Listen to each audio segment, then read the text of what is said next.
Hey everybody, Z Garcia here, and today I'm going to be taking a quick look and kind of doing a comparison between Stereo Mind, a game I reviewed a while ago, a party game, a really neat one, and I'll show you in a second kind of how this game works, so you don't necessarily have to go back and watch that. Basically, I like it, okay?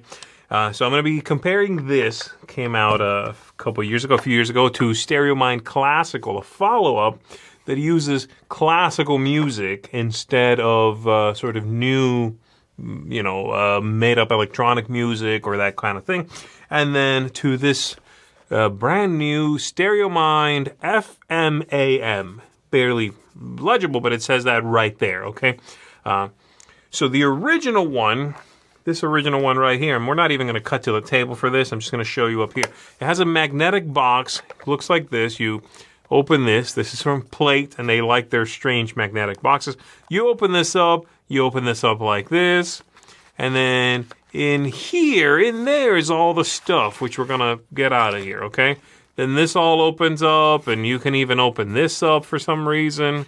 Like that. This all kind of comes undone. There's no real good reason for that, except that this is how they make their boxes, okay? The one reason, or the one, part of it that you might argue for is that you'll be using a smart device to play some music, and you could, and they all do this, get your phone and stick it in here if it fits, a little sort of slot in there, and then use this as like a sort of speaker, and it kind of works. It works out all right, but it's a little, difficult to keep putting the phone in and out in this version because you need to keep scanning QR codes the whole time. So how does the game work? Everybody has a little dial with numbers 1 through 5. You're going to be playing 7 rounds. You shuffle up these cards right here. They have categories.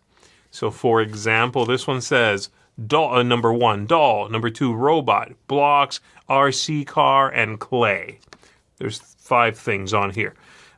We all scan the QR code on the back of another card, okay? Listen to a 30-second little musical something or other, and then we all simultaneously vote on which of these 5 things I just read most matches that sound we just heard. And you're trying to sync up. Very fun. You play 7 times, 7 rounds, and then try to get 7, right? Try to get the most you can. That's it. That's kind of all there is to the game, and it's a fun little thing for sure. You'll play multiple times in a row. It's great. There's a couple of other tiny little wrinkles, but not really worth going into.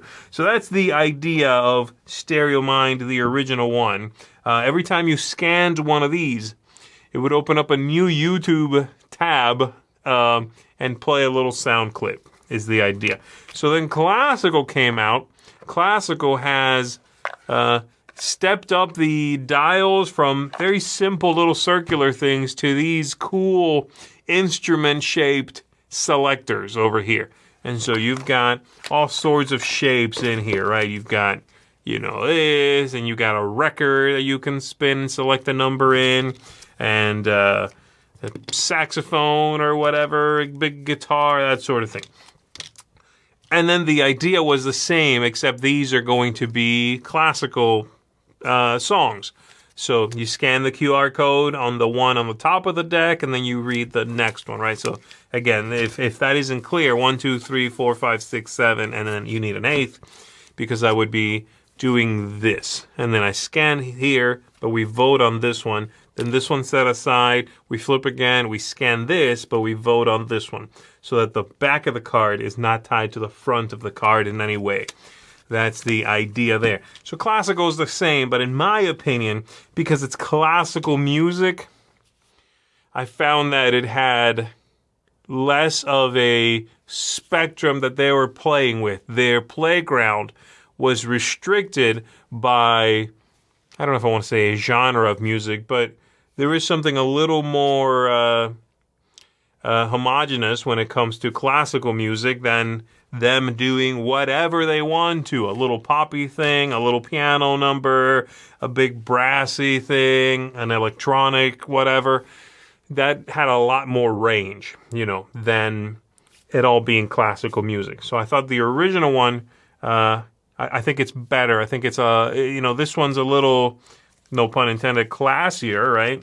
And it might be better for someone who is really into classical music. It might be better for a school setting, that sort of thing. This might be very neat, but I like the original one better. It plays a little more fast and loose with that stuff.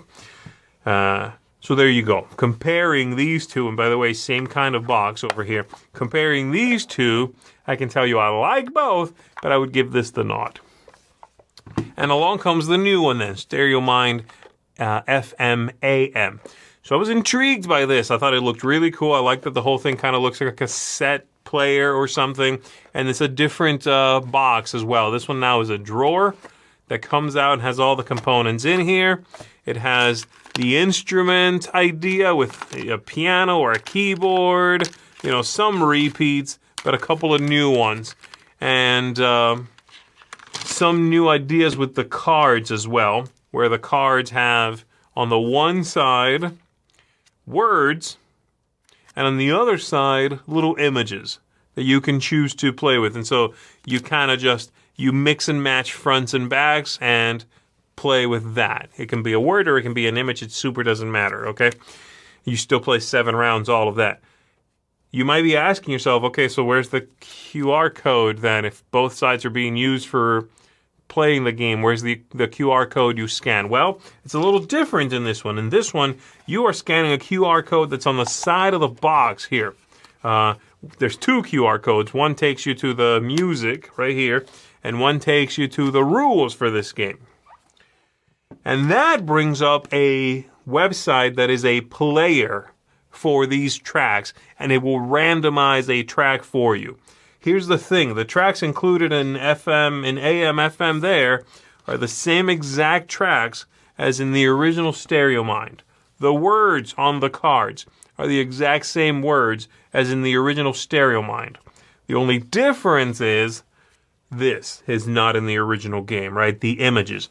So it's actually a reprint, which I did not realize it was until I dug a little deeper and realized, oh, this is a reissue of the original one with a tiny little bit more of content. But the one thing they did change that is more subtle than obvious at first is the way you find the music and play it. In the original game, I needed to keep grabbing my phone and scanning a new QR code that would open up a new tab in my browser and it would play the song. In the new one, you go to this website and you press play and it'll play one. And then when I press fast forward, it randomly picks one of the 60 tracks again. So I never have to rescan a QR code. That's great. I really like that. The one drawback, there's 2 drawbacks. The one big one is you need to make sure you're not looking at the screen because it does list a song title. And I don't love that. I don't want to know that the song is called, I don't know, Potato Chips. There's a song here, track 22. It's called Potato Chips. I don't want to know that because I don't want to be influenced by what the track is called. You see, I just want to hear the track and then make a choice on whatever the word list is. In my opinion, I think that's better. But I found it's fairly easy to just kind of click it off to the side and not read the title. It works out all right. The other thing that is a minor complaint for me is in the original 2 games, in Classical and in this one, there's this, thing that holds your phone, and the little flappy thing that's in here starts to fold down and stay folded. It won't quite spring back up. The new one's the same, but in this one it didn't matter because I would just shove everything back in here. In the new one, the drawer goes back in here. And if this little thing is folded down, it will catch that drawer. You see what I'm saying? This drawer goes in here, and it will catch on this. So I'm a little concerned about the wear and tear of this thing. I won't always use it. I can just set the phone down and press play, and as long as we're in a fairly quiet environment, everybody's gravy. But I don't love the box design as much. I think they're going in the right direction. I like this better than I like this thing that just kind of becomes, a big old floppy thing. But I do have concerns about it catching the drawer on the way back in. So There you go. So then in my opinion, how would I rank these three? Well, these two are basically the same game again, but I think they're moving in the right direction. So this one gets the nod from me. This is a fun little game. Interesting, engaging, plays in 15 minutes, and you play up to 6 people. This is fun. I certainly recommend this first. You can find this, in my opinion. I like the music that comes in these two better, so this is still my second option. And then if you love classical music, or the people or persons you're gonna be playing with really love it, or you just want, you enjoy that style more, then classical is the same gameplay with different music. I am a little surprised they did not choose to come out with a third release in this line that has new music that isn't classical and isn't, a mix of stuff. I don't know what it could have been, It could just be 60 new tracks that don't adhere to a specific pattern, It might be fun to do like, alien music and then just have kind of weird little tracks or whatever. That could be fun, But they went back to the well and did these two with the same exact 60 tracks. Same words, same everything. So a little bit of a lost opportunity there, in my opinion. But if it makes the game more widely available, then I'm happy with that because I think it's very good.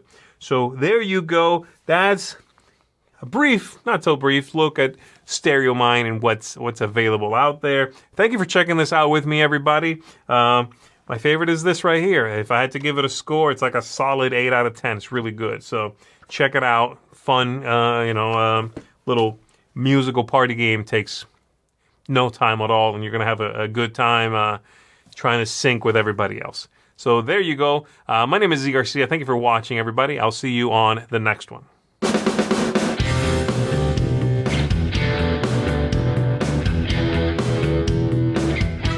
Hey folks, I'm Tom Vassell. Thanks for watching this video. Check out our channel. We have a lot of videos on our channel. We have live videos that go up each week, from live Q&As to videos where we take a look at the newest stuff on Kickstarter, crowdsurfing, to top 10 lists and more. There's lots of stuff on this channel. We encourage you to explore it. You can find out more at our website, dicetower.com. I'm Tom Vassell. Thanks for watching another video on the Dice Tower.